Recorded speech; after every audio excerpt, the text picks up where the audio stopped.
பார்த்தோம்னா இன்னைக்கு அந்த மாதிரி மாதாக்கள் இல்ல.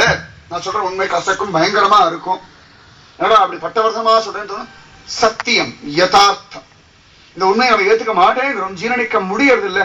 ஆனா இன்னைக்கு நடக்கிற பல விஷயங்களுக்கு அஸ்திவாரம் மாதா சரியில்லை. மாதா பிதா ரெண்டு பேரும் தான் அஸ்திவாரம் மாதா. ஒரு குழந்தைக்கு அவ அம்மாவுடைய விஷயங்களை பார்த்துதான் உலகத்தை பத்தி அறிவே வரும். அந்த அம்மாவுடைய விஷயங்களை கொண்டுதான் அந்த குழந்தைக்கு பல விஷயங்களை புரியாது.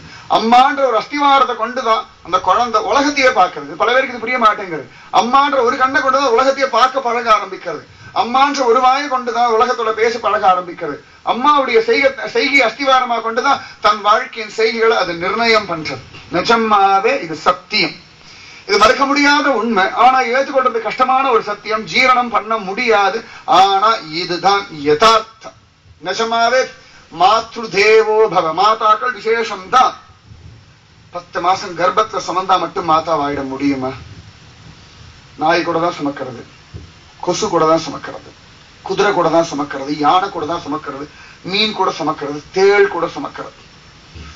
எத்தனை பேருக்கு தெரியும்னு எனக்கு தெரியல. இந்த தேள் இருக்கு இல்லையா, இந்த குட்டி போடும்பொழுது பார்க்கணும், வயிறு வெடிச்சுதான் குட்டி போடும். அந்த மாதா அதோட போயிடும். தேள் மாதா அதான் கடைசி.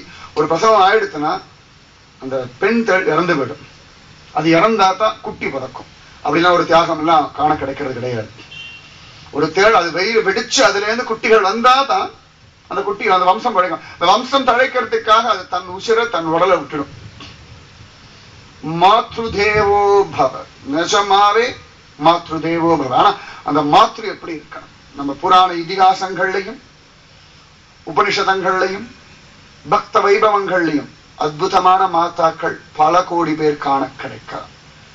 இன்னைக்கு அந்த மாதிரி மாதாக்களை தேடின்னு இருக்கோம், காண கிடைக்கல. நான் சொல்றேன், நிஜமாவே சொல்றேன்.